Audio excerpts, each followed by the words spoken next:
Hi there, welcome to week 4. In this week, we will continue with our discussion of International Financial Reporting Standards. Last week, we looked at a couple of standards such as IAS 16, Property, Plant and Equipment, IAS 20, Government Grants, IAS 23, Borrowing Cost, and IAS 40, Investment Properties. This week, we will focus on IAS 38 and IFRS 3, which is Intangible Assets. And then we'll conclude this week's session by looking at IAS 36, Impairment of Assets. There will be 2 videos this week. This first video will look at IAS 38 and IFRS 3, which is Intangible Assets. The second video for this week will look at Impairment of Assets. In terms of the learning outcomes, we will first consider the definition of intangible assets. Then we will revisit initial recognition and measurement. Then we'll focus on internally generated intangible assets and then consider subsequent recognition.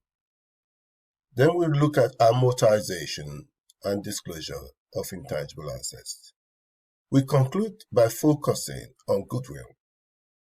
2 aspects to goodwill: internally generated goodwill and purchased goodwill arising from business combination.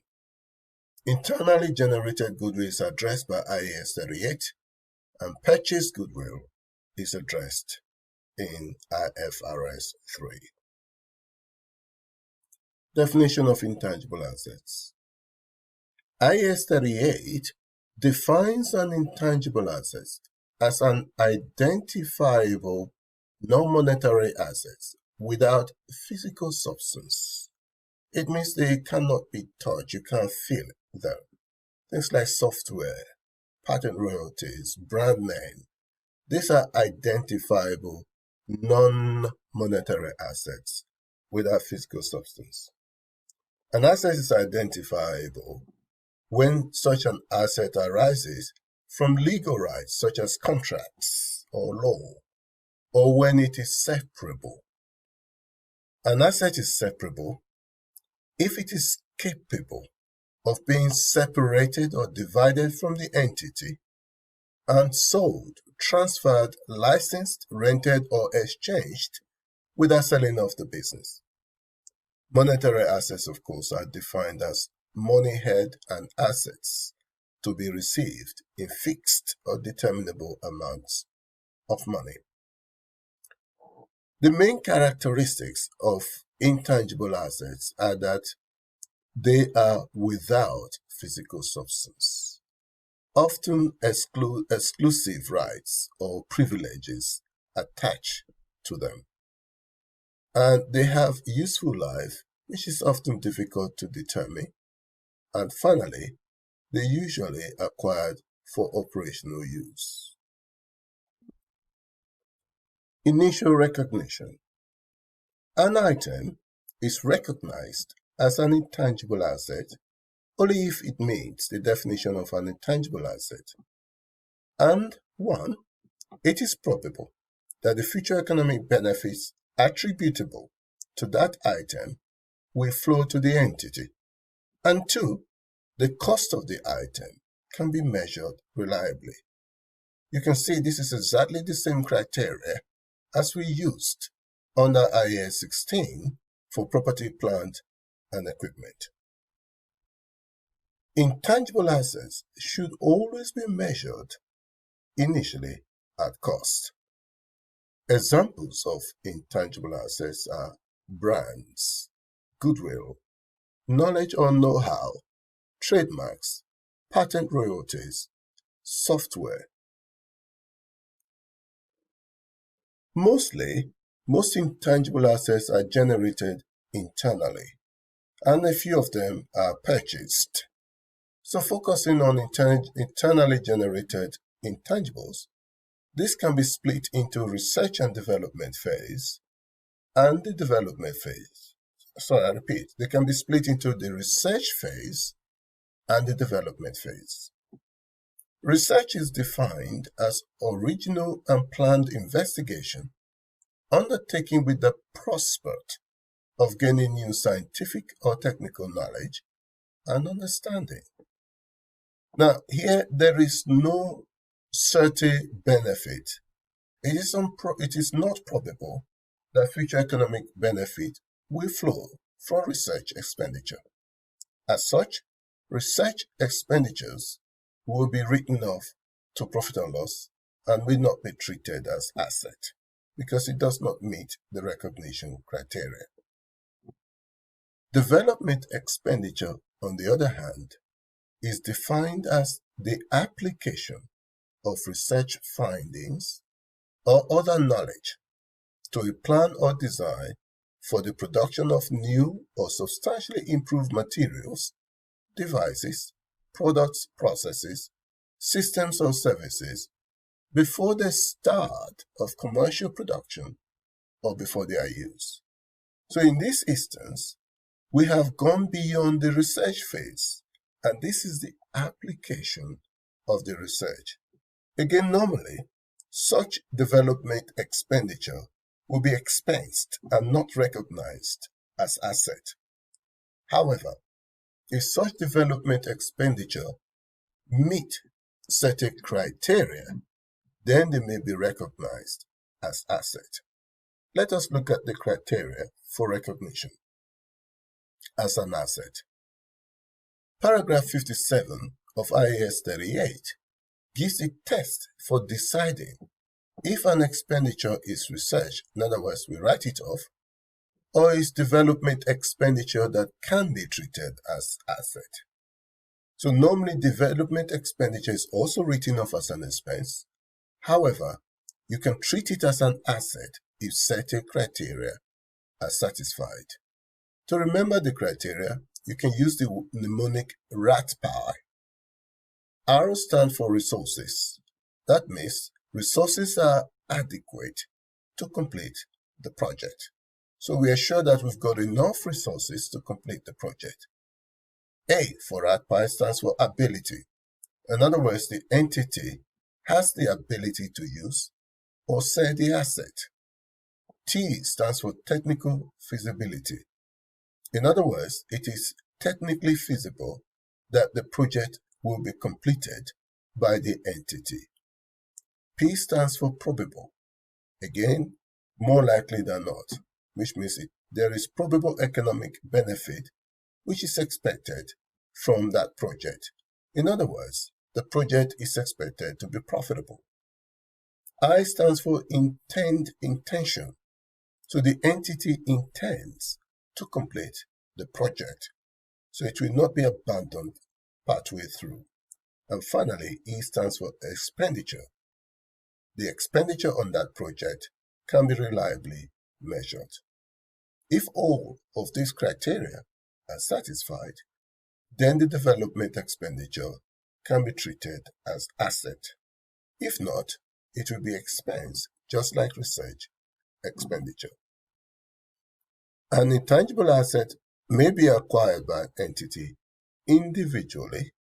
So the entity may buy a brand or a software or patent and recognized separately, or such intangible asset may arise as a result of business combination.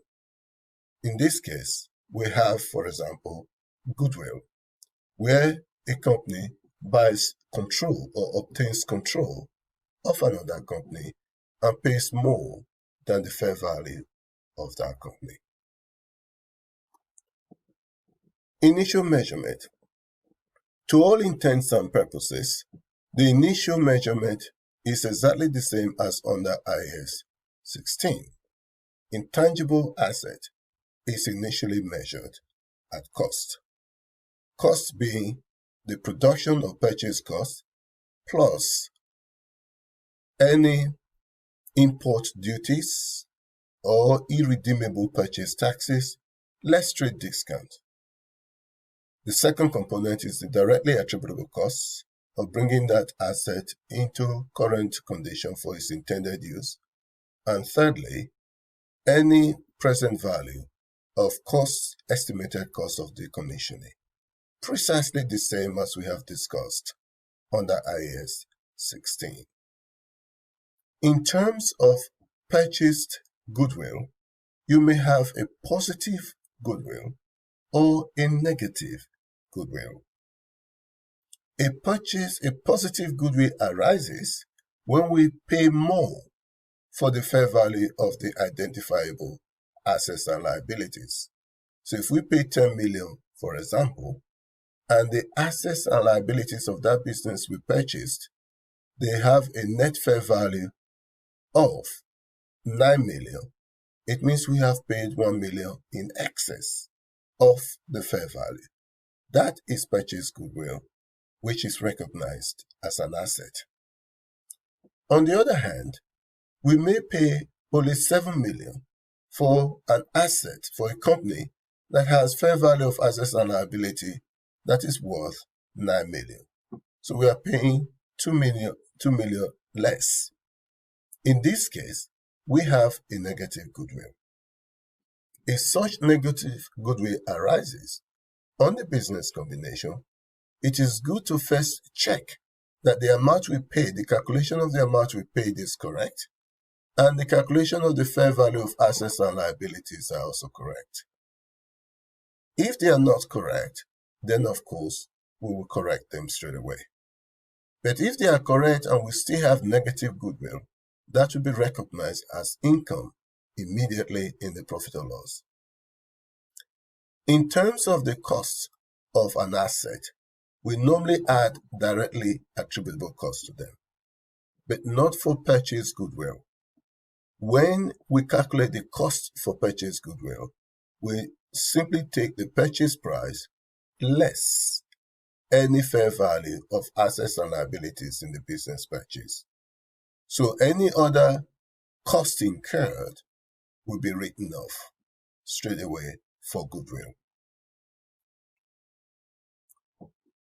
Subsequently, under IAS 16, we had to choose between the cost model and the revaluation model. Again, that is the same under IAS 38. In subsequent period, the intangible assets may be measured using either the cost model or the revaluation model. But you will find that the cost model is the most popular one. It's very rare to use the revaluation model. The cost model means that the item is carried at cost, less any accumulated amortization, and less any accumulated impairment losses. Notice in this instance, we refer to the spreading of the cost as amortization, not depreciation, because we are looking at intangibles. If we're looking at tangible, we call it depreciation. The revaluation model is exactly the same.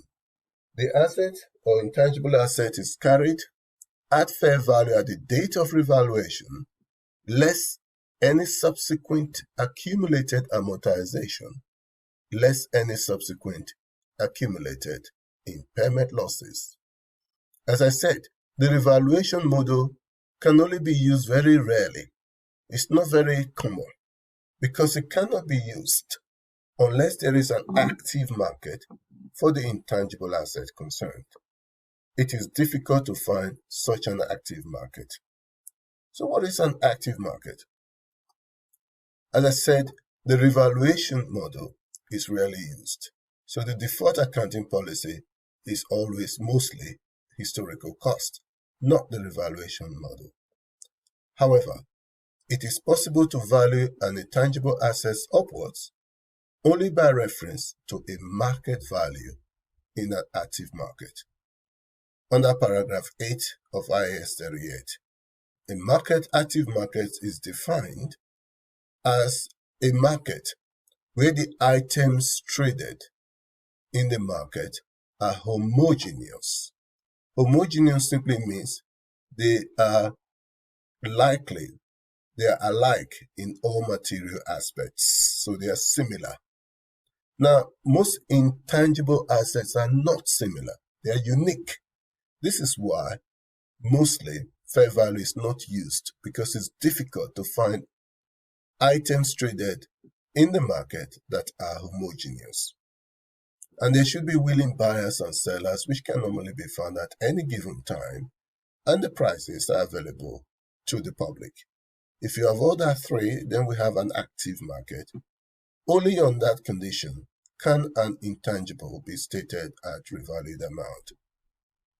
It is common for intangible assets to be unique, or at least very distinctive, so not homogeneous, or for the market in them to be very shallow.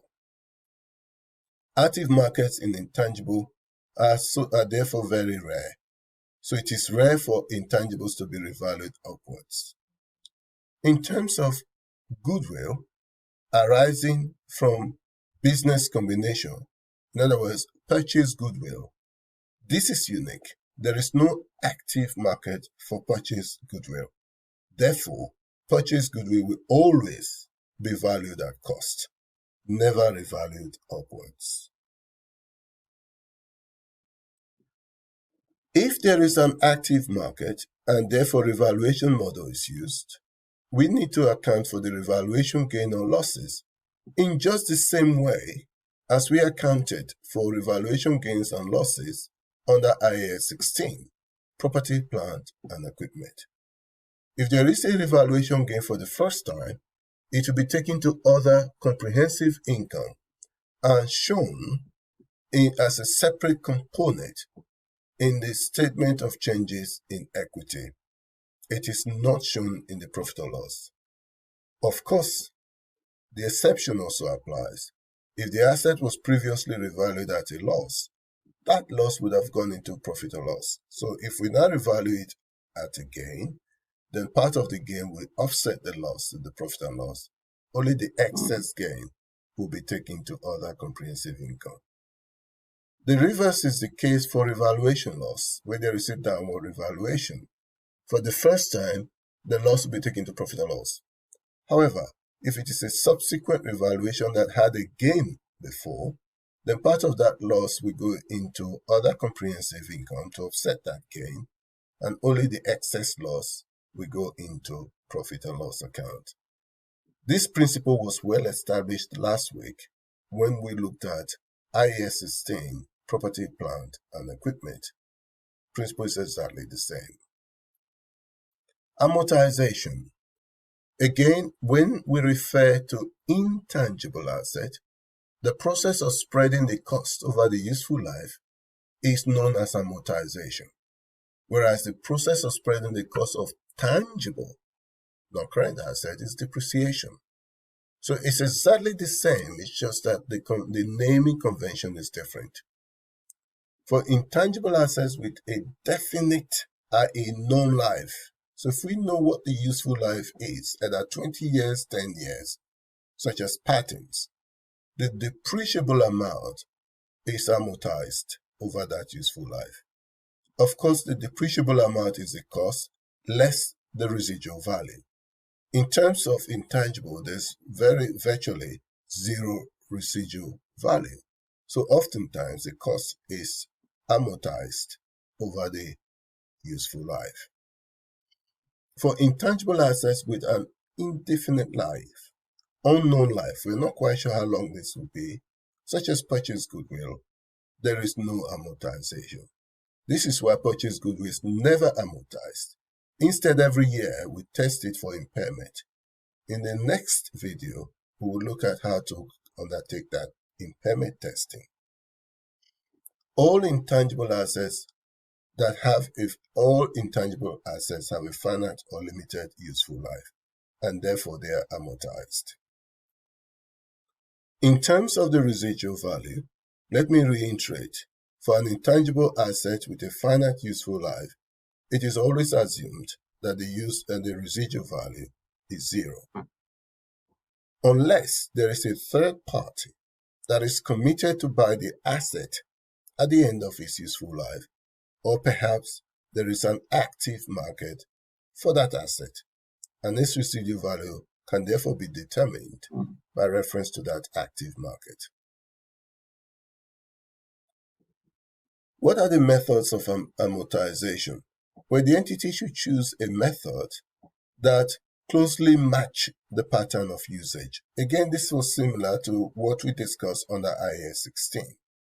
There are two methods most commonly used, the diminishing method and the straight line method. Indeed, the straight line method is the one that is most commonly used.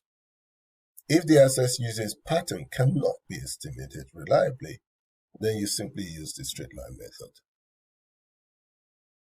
In terms of subsequent measurements or enhancements, any further costs incurred will be added to the cost of the asset, provided that the cost will enhance the earnings generating potential of the asset above its original specification.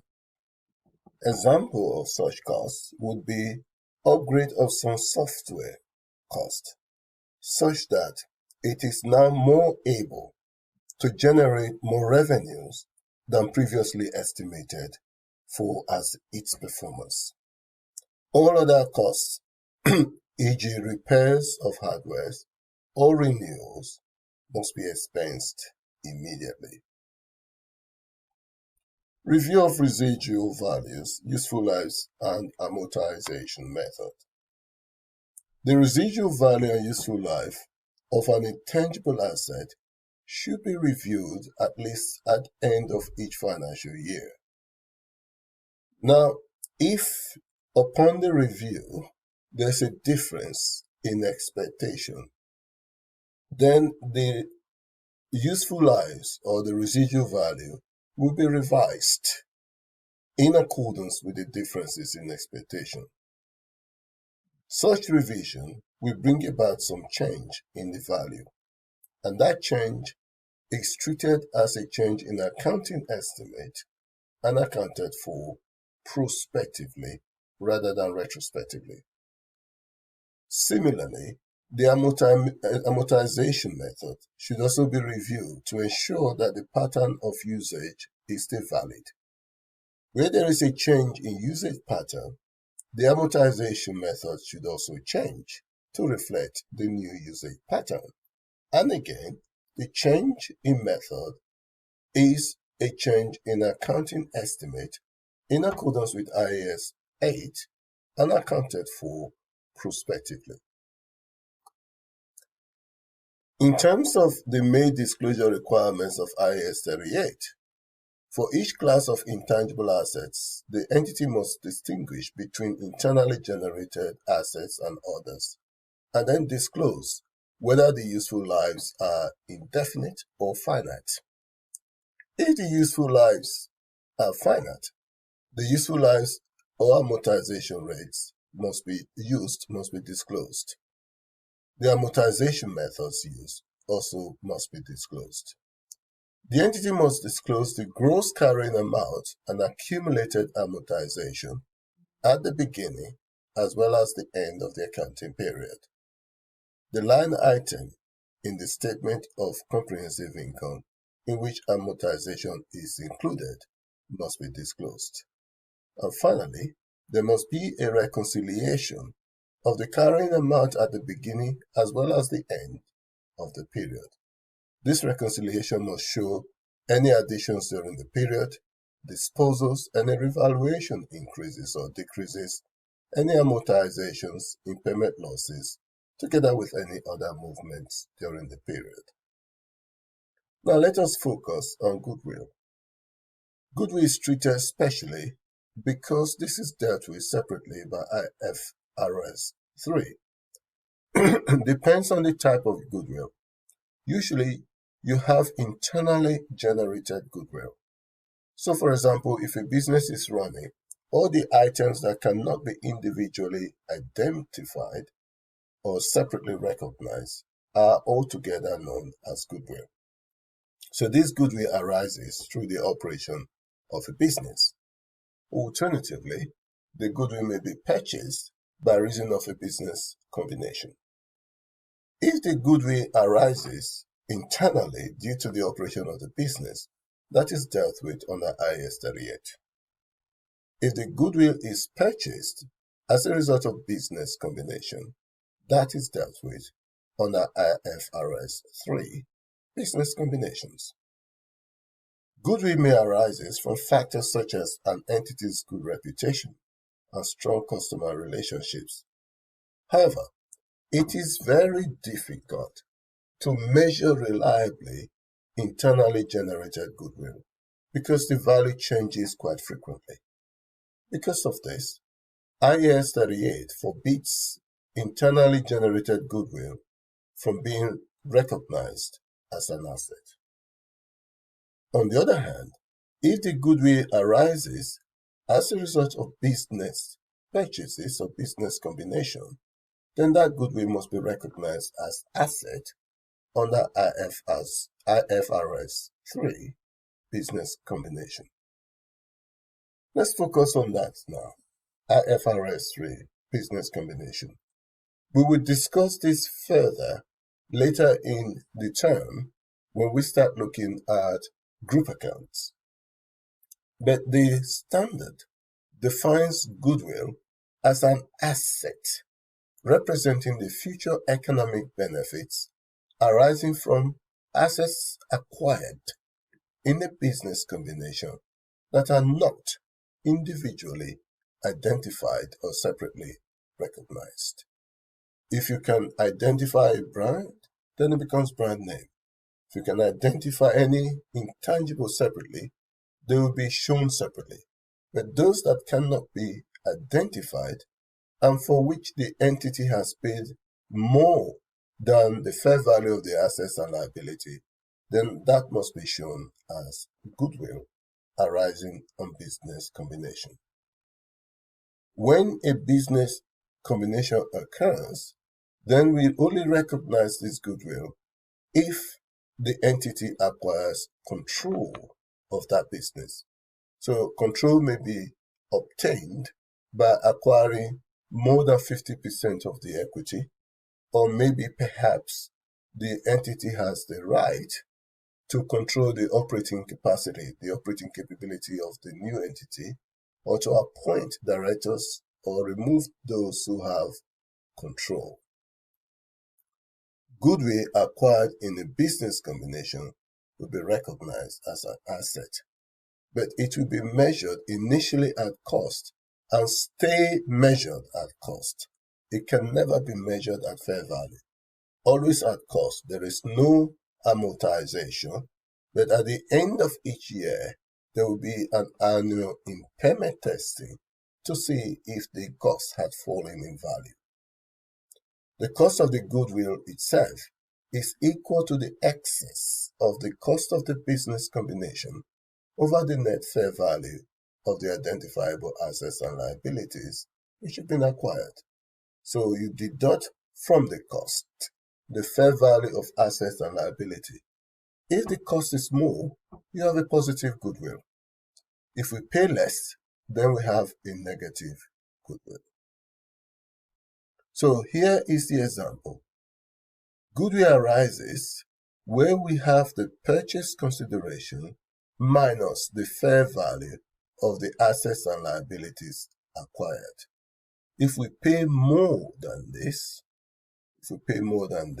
then we have a positive goodwill, which must be recognized as an asset.